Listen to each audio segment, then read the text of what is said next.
Quasi un quarto di secolo per poter programmare una crescita che ha portato nel 2016 un gran bottino di medaglie. Romolo Rizzoli guida dal 1993 la Federazione Italiana Bocce, prossima al rinnovo delle cariche, e a Mestre ha incontrato i vertici veneti dell'organizzazione, tirando le somme del lavoro impostato a livello territoriale per la promozione di uno sport molto popolare a queste latitudini. Io credo che non ci sia un giorno nel calendario in cui la struttura delle bocce in quanto tale non offre i servizi per poter gareggiare.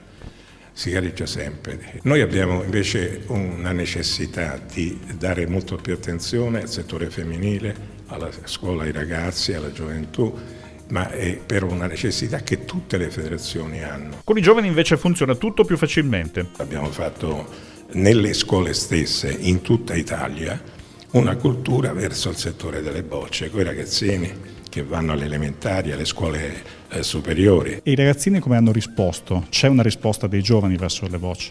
30.000 sono quelli che ci risultano da tutte le scuole. Abbiamo approvato un progetto dove il nostro tutor in effetti o il nostro insegnante deve essere veramente l'insegnante che sta nella classe dei ragazzi.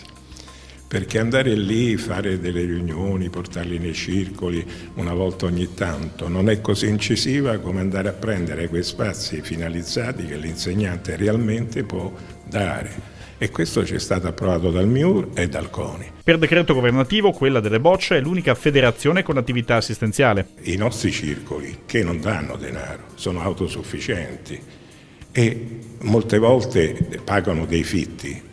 Vedere dei rincari o vedere che forse la destinazione d'uso si guadagna più con un altro sport, no?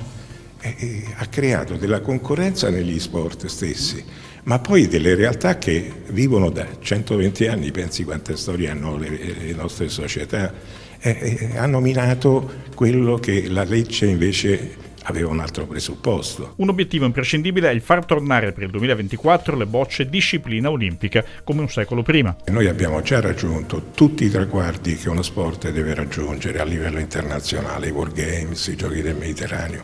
In tutti i continenti le bocce sono presenti con i Giochi continentali, perciò l'apprezzamento, la crescita, la presenza c'è dappertutto.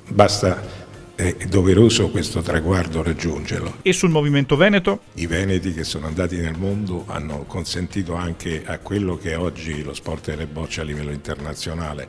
Noi siamo presenti in tutti i continenti. Questo lo dobbiamo ai nostri emigranti. E i veneti, oltre che aver mantenuto queste tradizioni e esportarle, nel Veneto hanno fatto veramente da un seme che era iniziale con i giochi locali, sviluppare una foresta, un qualcosa di eccezionale.